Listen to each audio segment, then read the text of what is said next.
হ্যাঁ, জায়গা ভেদে অবশ্যই পোশাক পরতে হবে। এই পোশাক পরে আমি শপিং মলে যাব না। আমি আজকে একটা অ্যাওয়ার্ড ফাংশনে যাচ্ছি, আমি অ্যাওয়ার্ড ফাংশনেরই ড্রেস পরবো। যেমন জিম নিয়ে অনেকে কথা বলে আমার পোশাক নিয়ে। জিমে তো আমি শাড়ি পরে জিম করতে যাব না, বা আমি গাউন পরে জিম করতে যাব না। জিমের জন্য একটা নির্দিষ্ট পোশাক আছে, সেটা পরেই যেতে হয় আমাকে। ধন্যবাদ। প্রথমেই কৃতজ্ঞতা প্রকাশ করছি মেকআপ আর্টিস্ট অ্যাসোসিয়েশন আজকে যে আয়োজনটা করেছে। মেকআপ আর্টিস্টরা প্রতিদিনই আর্টিস্টদেরকে সুন্দর করার জন্য অনেক বেশি পরিশ্রম করে থাকে, এবং আজকে আমি বেস্ট ব্রাইডাল মডেল হিসেবে সম্মাননা পেয়েছি। আমি বাংলাদেশের সর্বাধিক মেকআপ আর্টিস্টদের সাথে অ্যাজ আ ব্রাইডাল মডেল হিসেবে কাজ করেছি। যখন কাজের শুরুতে আমি আসি, মডেলিং করি, তো মেকআপ আর্টিস্টদের সাথে আমার একটি দারুণ সখ্যতা রয়েছে, এবং আমি মনে করি যে যত বছর ইন্ডাস্ট্রিতে আমি কাজ করব, মেকআপ আর্টিস্টদের কাছে আমি অনেক কৃতজ্ঞ যে তারা আমাকে এত সুন্দর করে প্রেজেন্ট করেছে দর্শকদের সামনে। এজন্য আমি হয়তো তাদের ভালোবাসা অনেক বেশি পেয়েছি। এটা আমি সবসময় মেকআপ আর্টিস্টদের কৃতজ্ঞতা স্বীকার করি। মডেলিং দিয়ে শুরু বলছিলেন যে সেখান থেকে ব্র্যান্ড প্রমোটার হিসেবে এখন আছেন।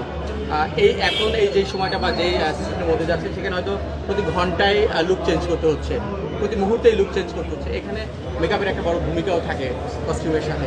এই জায়গাটা কি বলবেন মেকআপ এই জায়গাটা?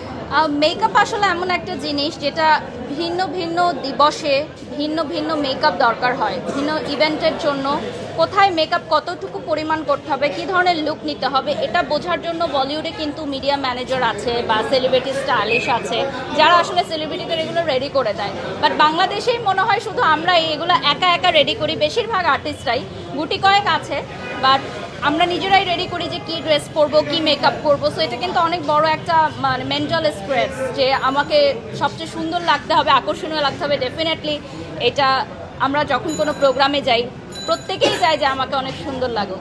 তো এগুলোও কিন্তু আমাদের নিজেদেরকেই আসলে আয়োজন করতে হয় প্রত্যেকটা ইভেন্টের আগে। আর যেহেতু ডেইলি ইভেন্ট থাকে, সো অনেক বেশি ব্যস্ততাও যায়। তো আমি বলবো যে মেকআপ খুবই গুরুত্বপূর্ণ। ইভেন্ট ভিত্তিক কীরকম মেকআপ করতে হবে এটা আমাদেরকে বুঝতে হবে। আমরা দেখেছি যে বাড়ির সবসময় আলোচনায় থাকে, সে হয়তো তার কাজের মাধ্যমে আলোচনায় থাকে, অথবা অন্য কেউ তার নাম জড়িয়ে আলোচনায় থাকে।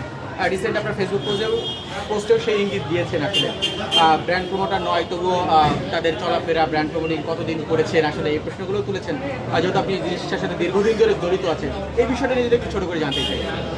সাম্প্রতিক সময়ে বিভিন্ন আলোচনা, সমালোচনা এবং তর্কের সৃষ্টি হয়েছে আমাদের এই ব্র্যান্ড প্রমোশন সেক্টরটা নিয়ে। অনেকেই নানান ধরনের বিরূপ মন্তব্য করেছে। তো আমি মনে করি যে যেই সেক্টরে আসলে খারাপ আছে, ভালোও আছে। তো যদি খারাপ আপনারা দেখেন, তাহলে ভালো দিকটাও দেখেন, যেখানে অনেক মেয়েরা কাজ করছে, অনেক নতুন মেয়েরাও কিন্তু কাজ করতে আসছে, এবং অনেকের মুখে আমি এখন শুনি যে আমি ব্র্যান্ড প্রমোটার হতে চাই। এটা কিন্তু অনেক বড় একটা আস্থার জায়গা আমার জন্য, যে আমি সেই জায়গাটা তৈরি করতে পেরেছি, যে নেক্সট জেনারেশনের মেয়েরা যাতে বলে, যে আগে বলতো যে ডাক্তার, ইঞ্জিনিয়ার, উকিল হতে চায়, এখন তো বলে যে ইউটিউবার হতে চায়, ব্র্যান্ড প্রমোটার হতে চায়, ইনফ্যাক্ট মেকআপ আর্টিস্ট হতে চায়। এখন প্রচুর মেয়ে যারা ঘরে বসেছিল, তারা মেকআপ শিখে মেকআপ আর্টিস্ট হচ্ছে, দেশের বাইরে আমাদের মেকআপকে শিখাচ্ছে, ট্রেন করছে।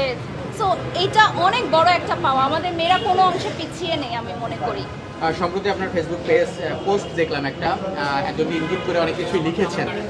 অনেকেই যারা এই অঙ্গনের সাথে জড়িত বা খোঁজখবর রাখে, তারা অনেকে হয়তো বুঝতেও পেরেছে বিষয়টা। প্রোগ্রামে অ্যাটেন্ড থেকে শুরু করে, আপনারই প্রোগ্রাম ছিল, আপনি হোস্টও করেছেন, সেই প্রোগ্রামটা নিয়েও কথা হয়েছে। কেন আসলে এই ধরনের সিচুয়েশন ক্রিয়েট হলো?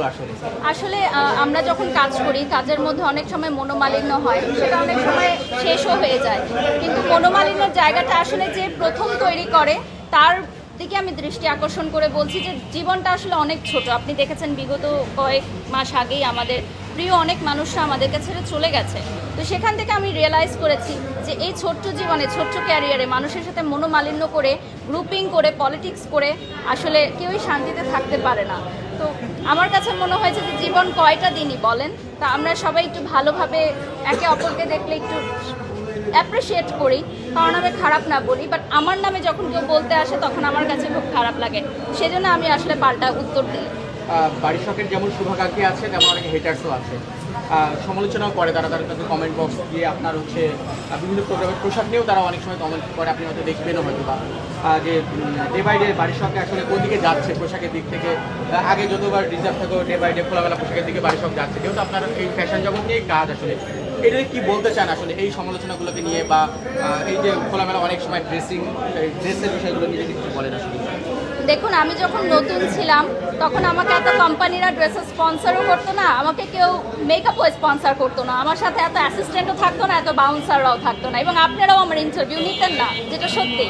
তো যখন একটা মানুষ হাইলাইট হয়, যখন একটা মানুষ হচ্ছে একটা কর্মজীবনের পিক আপ সময় থাকে, তখন সে নানান ধরনের পোশাক নানান ধরনের রূপেই নিজেকে প্রেজেন্ট করবে, এটাই খুবই স্বাভাবিক। এবং এখন আমি যে পোশাকগুলো পরি এগুলো প্রমোশনের জন্য বিভিন্ন ব্র্যান্ড আমাকে স্পন্সর করে, আমার মেকআপও আজকে স্পন্সর, ড্রেসও আজকে স্পন্সর করেছে, জুয়েলারিটাও আজকে একটা কোম্পানি স্পন্সর করেছে তাদের প্রমোশনের জন্য।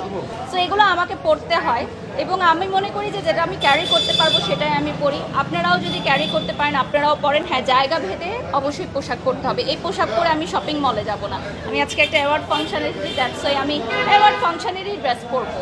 যেমন জিম নিয়ে অনেকে কথা বলে আমার পোশাক নিয়ে, জিমে তো আমি